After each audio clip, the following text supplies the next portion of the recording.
On salminama musidɓe mene équipe Bolivar FM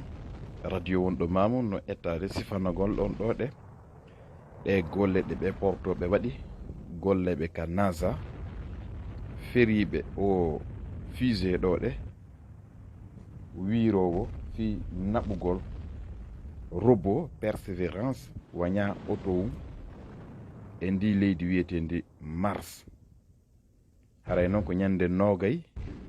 lewru juillet 2020 hawre alkamisare woni ko ɓe fokkiti o appareil ɗo ɗe fi ndi leydi Mars.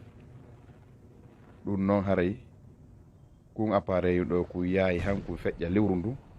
e nder ko kon jindata kon fiyo kon fottoy e ndi leydi Mars.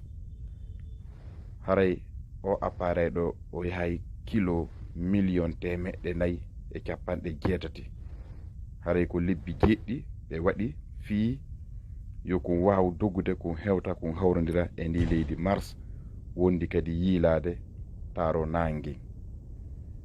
Awa haray noon oɗo mission o appareil ɗo ko tefugol anda kadi so none e gurdan laatike e ndi leydi Mars. Awa haray ko ɗum waɗi o fusée gila ɓori o naɓi o feri o aala ɗo ɗe mo won ɗon yiwde joni wona no ɓorronno noon ɗe o tipporta sabu no yarata noon ko ɗon o ɗoyitorta han heddo hewta e konkon tun ka leydi Mars. Awa ndi leydi Mars ko leydi boɗeri ndi yiwɗon ɗo ɗe kon aala on ɗo noon hande kadi ko capsule ɓe wiyata kon ko rondi robot on ko nder ton ɗe. Awa kako hewti fi nangal ngol weeyo Mars ngon ko ɗon kisan ko fokkintinani vitesse ko yata vitesse guluje 90 kilométre gilluje 90 ko ɗum woni kon tipporde ɗo si kon tippore niɗe kon unoyto kon lanco. Awa haray hiɓe waɗani kon ko wiyete parachute waado si hewti e nokkel ko ngo waado fontoto fi yo uwyendi ni yo ɗuyto. Awa e nder ko kon tippoto kon ɗo ɗe no haccoro ɗon ɗo ni e no wadogo fontike ɗo noon no wayata was tawi ko ɓe soriɓe beere rose tippotoɓe si ɓe fonti waado ngo ɗon ɓe tipporto doyi. Awa ko ɗum yiɗo kon tipporɗo doyi kono ngo waala ɗum yonata ko ɗuyta uyendi makko on. Haray ko ɗum waɗi kun appareil on sakkitor kun ɗo kadi tambi kun no robot ko kun ɗo toni ko tippoto tippina robot on. ɗe jolɗe ɗe yiɗon ɗo huɓɓiri sango makkon ɗo ko propulsayɗe ɗeɗo ko jolɗe ɗuytayɗe kadi uyendi ndi. Awa haray ko ni woni ko kon tipporta e kon tambi robot on nder persévérance ko ɗon woni ko ɓe fembiri robot on. Haray persévérance noon ko ɓoggi ko haɓɓi e makko ko ɗin ɓoggi kon accitata no yirɗon ɗo ni. Haray awa persévérance woni ko kon acciti persévérance ɗo noon joni ko tipporde doyi on tini ɗo uyendi ɗuytike minitaji jeeɗɗi hakkude gila ko kon fuɗɗi ɗuyde uyendi e tippingol ko robot on hoore doyi ka leydi Mars ɗo ɗe. Awa haray tippike kankon ko lanni golle makko kon yeeyi kon lancoyo e nokkugo kon ɗon kadi golle makko lanni. Awa hino noon robot mo ɓe addi o lebbi jeeɗɗi gila ɓe ɓori ka leydi kanen wuurɗen ɗo ɗe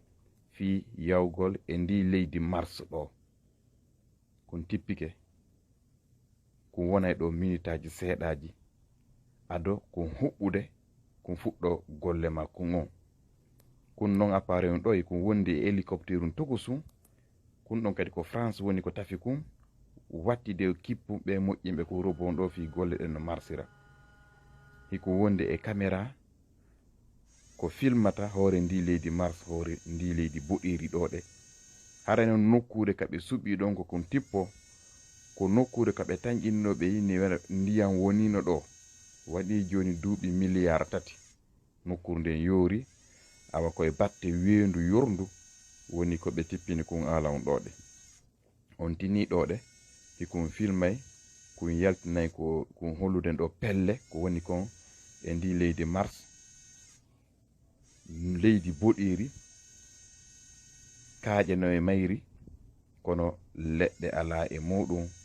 ndiyan yaaki ɗo ɗe. Ɗo noon ko tefugol kun nokkay leydi ndin ton ɗe kun tufay kun asay kun waɗay golleji heewuɗi fii o kippu nasa wonɓe tefude none gurdan si laatike no ɗo ɗe no ɓe heɓira faamu muɗum. awo on yi kadi kun sottay ko mari ɗo pineje 6 ko kun wawa dogirde kun jinda e hoore ndi leydi Mars ɗo. ono robot persévérance kun partium danium ɓaawo ɗo ɗe ko batterie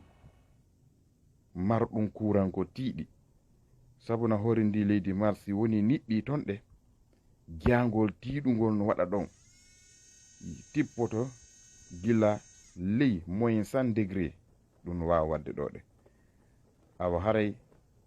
ngulendi noon si tiiɗi e ndi leydi Mars ɗo ɗe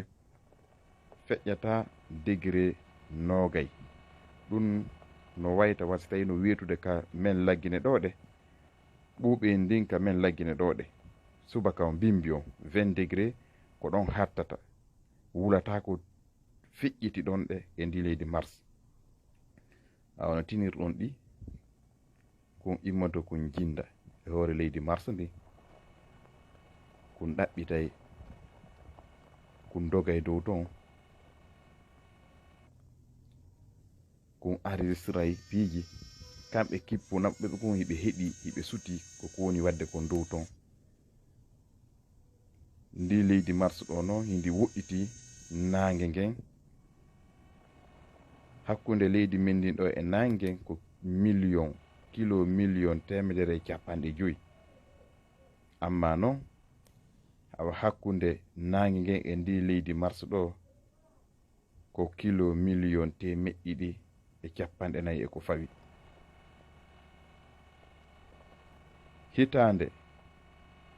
hitande ndi leydi Mars ɗum ka men ga ko hitande lebbi 8. si woni hitande lebbi 8 ka men ga ɗum wona hitande wotere e ndi leydi Mars ɗo ɗe ko ni woni ko Allah tagiri ɗum ɗo kadi. awa on yi kun alaw appareil o hikun filmude dow ton ɗe on yi tournay caméraji ɗin tournay kun ɗaɓɓitay si kun yeeyi nokkure portoɓe wonɓe leygaɓe wonɓe contrôle kun on commande ji no wawa waɗede fi yo kun tufu nden nokkure ɗon ɗe kun ƴetta jaare ka woni e ɗum ma batte ɗon hikun mari mini laboratoire ka nder ton ɗe kun nokka jaare ndin kun watta fi tefugol batte jaare on si tawi ndiyam wonino ɗon ɗe go'o ma ɗum nonde gurdam wo si tawi ko kulloye wuurino ɗo ɗe no yirɗon ni ikun ko robot automatisé no waywa automatique sey kun waɗana ɗum ɗo fof fi tufugol ko fi wona yo goɗɗum yejjite ga hara kun hewtoye inne e wattayru ƴa ɗum ɗo ɗe haray ɗo ko kippu jan woni ko golli ɗo ko wiyete kon scientifique ɓe. awa no yirɗon ni kun tufi kun ƴettay ko kun tufi kon ko kun nokki kon kun naada ɗon ɗe no yiroto ni gollowo ka laboratoire si ƴetti ƴiƴan goɗɗo o ukkay e bouteilloy e biniwoy fi longagol anda ko honɗum o yii ton ɗe. awa on yiɗo kadi ko ni kun nokkirta kun sammina jaarendi nder ton ɗe ndi jaarendi ɗon wonay ɗo ɗe kun tasko hikun mari lumiére ko nandi infrarouge on yiɗo ko ɗum ɗo tefata waɗa étude ji ɗin ko ɓe faala kon ɗaɓɓutude ɗum ɗo ɗaɓɓitirra ni ɗe. a wara e kippulajo Bolivar on ko waɗani ɗum ɗo ko fiimu yewtama ko tiiɗi ma tawi mame holla ɗum e ɗengal pular fi yo ɓe wawano ɓe famude ko yewta kon e français on awa ɓurta humpitorde ka ɗengal pular o mission ɓe portoɓe waɗi ɗe balɗe mendinayi noon ko e alkamisa 20 juillet 2020 woni ko ɓe ɓuri ka leydi ɗo ɗe naɓugol kunɗo ɗe ton ɗe awa haray ko ñande 18 février woni ko kon hewtoyi e ndi leydi Mars ko kankon toni ko tippi tonɗe goɗɗo jokka kon tonɗe sabuna ka fewndiɗo ɗe no tañƴina goɗɗo taw wawata wurude hore ndi leydi Mars ɗo ɗe awa haray essayal tippinoygol goɗɗo e ndi leydi Mars ɗo ɓay andaka si goɗɗo wonay ɗon ɗe wawa wurude